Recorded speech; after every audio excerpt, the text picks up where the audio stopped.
নমস্কার বন্ধুরা, উপাসনা ম্যাথ গাইডের পক্ষ থেকে আপনাদেরকে স্বাগত জানাই। আজকে যে বিষয়টা নিয়ে আলোচনা করব, ভগ্নাংশের লসাগু ও গসাগু নির্ণয়।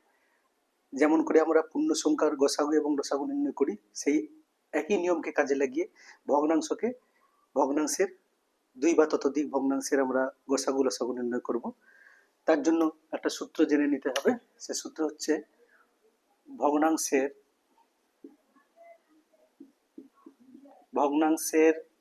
আমরা যদি লসাগু বের করি, সেক্ষেত্রে ভগ্নাংশের উপরের অংশ যেহেতু লবগুলির লসাগু করব। লবগুলির কি করব? লবগুলির লসাগু এবং হরগুলির আমরা গসাগু করব।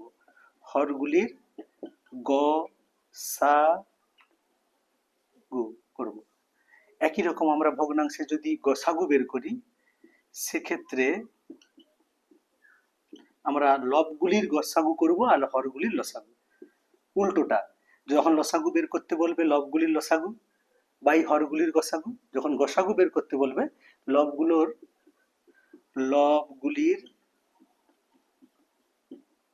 গসাগু বাই হরগুলির, যে ভগ্নাংশগুলো বলা থাকবে তার হরগুলো এবং লবগুলোর লসাগু গসাগু করতে হবে, প্রদত্ত ভগ্নাংশগুলো। আমরা একটা উদাহরণস্বরূপ দেখে নিতে পারি। উদাহরণ দিয়ে কোনো ভগ্নাংশ 5-এর 7, 3-এর 5,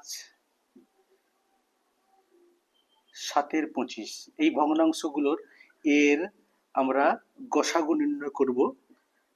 সেক্ষেত্রে কি করব? যখন গসাগু করব, এই যে লব 5, 3 আর 7, এদের আমরা গসাগু নির্ণয় করব।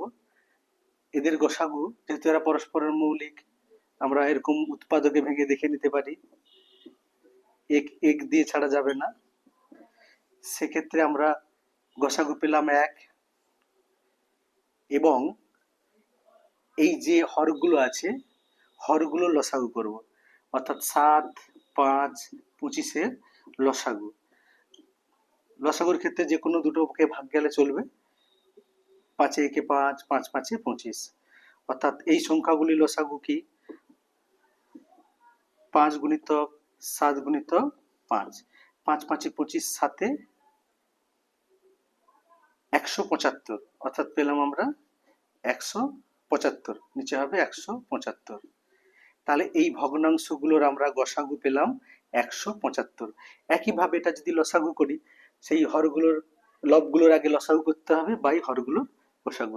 এইভাবে আমরা ভগ্নাংশে লসাগু গসাগু অন্যান্য পূর্ণ সংখ্যার মতো করতে পারি। নমস্কার।